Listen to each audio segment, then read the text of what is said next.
Hello, welcome to Robyn's Roost. I'm kind of a day late and a dollar short today. Actually, I don't know. My dog ate the homework yesterday. I usually try to do my videos on Wednesdays, but yesterday I had the opportunity to go on my grandson Zen's field trip, his class field trip to an apple orchard, and it's like 4 miles from my house, and it's been there for 20 years, and I've never been there, and I've always wanted to. So it was a great opportunity. I got to spend the morning with Zen, and running around doing all the crazy apple orchard stuff. And by the time I got home, I was exhausted, so I didn't get my video done. I think it was more mental exhaustion. When you get old, you're not used to being around kids anymore. And at one time I thought it was crazy. My grandmother would come over to my house and she'd say, "It is so loud in your house." I'd be like, "Wow, what's she talking about?" Now I know. So anyways, today we are going to do a fun swing and sway card. I just fell in love with this technique when I saw it. It is so easy and so simple. It has just one piece to the mechanism. All you need is a punch or a die that is a 3/8 inch circle, and away you go. You could use this with leaves, ghosts, I don't know, anything. It is just so cool. I saw this, Susan Campfield shared it. And let me just show you another card. This is more like the one that she shared. And I went kind of for a simple one because I mostly wanted to show you the technique. But here's a card similar to what Susan shared. My lighting is horrible here. It's very early in the morning, so it's dark and I have no natural light. But anyways, this is an older, some older stamp sets that I was playing with, and then a whole bunch of different embossing folders. And so I hope you enjoy this technique and have fun playing with it. It's just really cool. So let's flip the camera and I'll show you how to make the mechanism. So here I've got all the pieces that I'm going to use to make this card. Now I have already stamped my greeting and my skeleton with Versamark ink, and then used white embossing powder to emboss them. I really, really like the skeleton embossed with white on black. It's really a skeleton then. And I just used, quickly show you, I just used Versamark ink, if you're not familiar with it, and some white embossing powder and a heat gun to create this, and it gives you that nice embossed look. And it's hard to get a nice white, heavy ink on the black paper, so it works great for white on black. And then I'm also going to be using some mini dimensionals, and just for the inside I need some Starry Sky ink and some black ink. The stamp set that I'm using is the Bag of Bones, and you've probably seen me using this one quite a bit lately. And then the matching die set, and I think I have that over by my embossing machine, so I don't have that handy right at the moment. Now I also wanted to show you for my card that I made for my sample, I wanted it to say, "No bones about it, you're a sweet grandson." So I pulled out, this is how I keep my paper pumpkin stamps. Usually I put a white sheet in here, and then I stamp on it what's inside, but I haven't caught up. I'm always a bit behind on my organization, but I'll throw several of them in here so I don't use the fancy cases, case wraps that Stampin' Up! Does provide, just because I'm frugal and I want to get more in one box. But I had one that had, I couldn't find one that had, excuse me, my voice is just giving me trouble this morning. I couldn't find one that said grandson, so I actually found one that had grandpa and son, and I did a little bit more masking to make my my grandson greeting. But just wanted to show you that you always have some options with your greetings. If it doesn't say quite what you want, you can always do a little creative taping off. So the key to this whole card is this cool piece. Isn't that simple? I just was amazed when I saw this card. But anyways, you're just going to take a 1/2-inch strip, cut it as long as you need for whatever you're swinging. You know, probably 2.5 inches. I'm not even sure what this was. It was a scrap. But if you have a 3/8 inch hole punch, which Stampin' Up! Does not sell one right now. This is an old one that's been retired, but that's the simplest way to make your hole. You want it to be 3/8 of an inch. Now, we do have the TaylorMade Tags dies that has these little tag reinforcers. That's 3/8 of an inch. So you can use those, or like I said, if you have an old punch. So you're just going to cut your 1/2 inch by 2.5 inch strip and then punch your hole or die cut your hole in the end. And this little divot from the next one is not going to matter because it's going to get covered up by your greeting. So I've just started with a Starry Sky base. And my most important thing in showing you this is that swinging mechanism. So, you know, you can use this with just about anything. Ghosts, leaves, kids, bicycles, motorcycles. I mean, now maybe a motorcycle you wouldn't want to swing, right?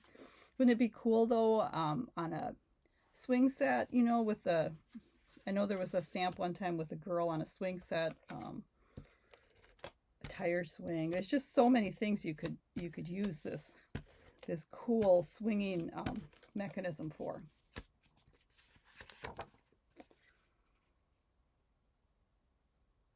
So this is just a piece of the Them Bones Designer Series paper, which is the one that goes with the Bag of Bones stamp set. It's in that same suite. Now, this is cut to 4 by 5 1/4. And then I'm just going to set my little skelly guy here.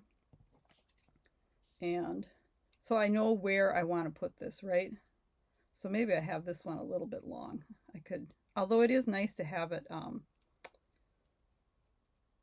well adhered, especially when you're going to give it to one of the kids, right? They tend to get sometimes a little bit excitable. Okay, so what we're going to do is we're going to take our mini dimensional, because that fits perfectly in there, and then we're going to put one on each side to hold our greeting up. This is kind of a big greeting piece. Maybe, oh, my other one I actually made longer. Let's redo that. Make sure you don't put them beyond your greeting. Okay, I'll just set that there so I know where I want it this time.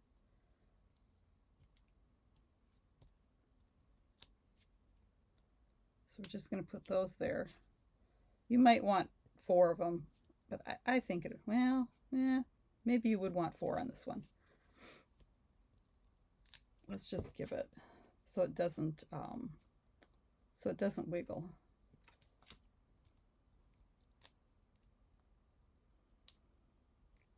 Okay, and then I am actually going to let's see how we can do this. On my last one, we'll just do it the same way. So I'm going to put a little bit of tape on his head, and then let's see if we can shorten this a bit. Let's just nip off a little bit. Okay, put him back on here so I get his feet. I kind of want his feet on the ground, right? And you could use liquid glue too, so you didn't have glue hanging over. Feet on the ground, head in the sky. Okay, now I didn't like this little bit of extra that was here, so I just took my little snips and snipped it off. You could also trim it before you glued it on, or kind of make it like peaked so that it went down to his neck. So many ways to do this. And it might not bother you that it was behind there either. Now I've used a piece of Starry Sky paper. I figured for this this piece, it was probably the closest to the color in the background so that it would show up the least. So whatever color your background is, that's what you want to use for your swinging mechanism. I just think this is so simple. Sometimes the moving cards get pretty complicated to make. So there, and he swings all over. He's a swinging dude. So then for the inside of my card, I'm just going to bring in some of the stamps from this set, the Bag of Bones. There's this nice Halloween.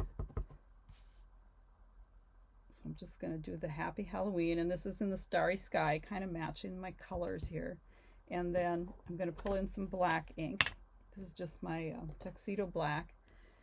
And I love the little skeleton cat and dog. So we're going to have a dog on this one. And then they have some cute little bats. So we're going to have some bats.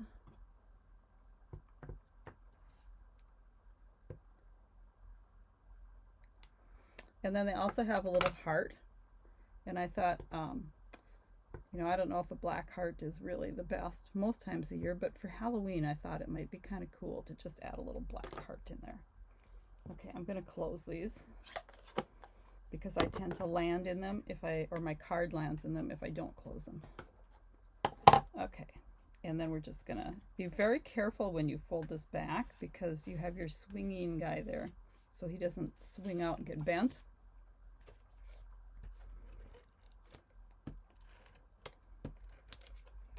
And we will go ahead and center this. And this was just, I'm not sure, it's probably like 3 by 5 1/4. It was actually a scrap piece I had, and I cut it in half to make my 2 centers. Real scientific.